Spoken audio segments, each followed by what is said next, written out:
ఈరోజు నా జీవితంలో ఒక పవిత్రమైన రోజు. నన్ను 8 ఎన్నికల్లో గెలిపించారు.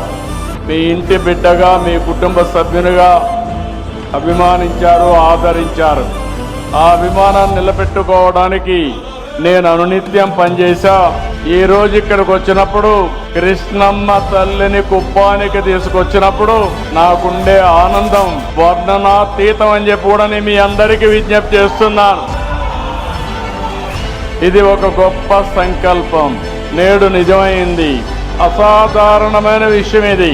738 కిలోమీటర్లు మల్యాలలో ప్రారంభమైతే ఈరోజు కుప్పం పరమ సముద్రంలో నీళ్లు తీసుకొచ్చాం. 27 లిఫ్ట్ ఇరిగేషన్లు పెట్టి ఎక్కడికక్కడ ఇప్పుడే మినిస్టర్ గారు చెప్పారు 730 మీటర్లు లిఫ్ట్ చేశాం.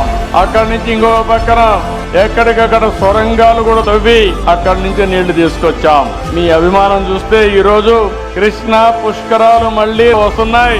కుపానికి మాత్రం 2 సంవత్సరాల కంటే ముందే కృష్ణా పుష్కరాలు ఇక్కడికి వచ్చాయి.